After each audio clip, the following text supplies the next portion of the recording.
first, I'm happy to say that we use your solution since 14 years now, so since the beginning of our company. In fact, and we are really proud to do so because it's in our heart to be European. And we really believe in the fact that future is also European for us. And for the security of the data, we believe also a lot in the GDPR. And that's exactly why also the tools of OVH are pretty much important, because they answer to our needs of security in our area, managing clinical data and so on. And that's why we use tools like for the storage, object storage, for example, which is pretty important because we also really need a provider which keeps work from us. And that's very important. One super important aspect is, and that's why we are happy to work with OVH. You are a European company. Yeah, and the servers where we store the data, they're in France. We are using your French data centers. We could use others, but we want that the data from our patients remain in Europe.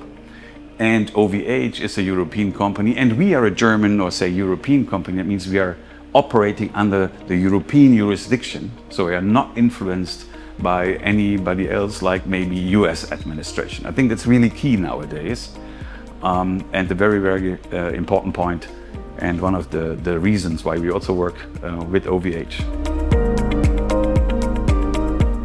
And in our field, we are getting now the first projects, where companies want to use AI supported tools and analyzing tools to take away the burden of repetitive work. Yeah, so you could imagine you take such a CT images, you feed it into an AI solution, and it makes the basic measurements easily and within minutes or seconds.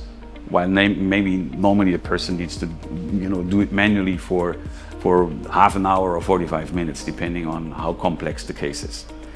So this is something which will for sure change the way we work in the medical area. Of course, there are some areas they have already implemented it, but depends on how complex the tasks are. Then the manufacturers and the physicians, stay quite conservative and do it in a step-by-step and integrate those. So that is one aspect, because this huge amount of data we are getting, computer tomographies of 4, 5, 12 gigabytes for one patient, and they need to be processed server-side with GPUs. That's why I think for sure in the imaging analysis in medicine, this will play a major role, and the same is with data to be exchanged for robotic interventions or remote interventions where data streams need to be managed. Here the cloud will play a great role. And of course nowadays in Germany it's important, everybody talks about the Patientenkarte, the Patientenakte, so the e-patient folders, so that you have the data stored in the cloud, and it will also change the world, the way we work, and hopefully brings quite some efficiencies into the healthcare system.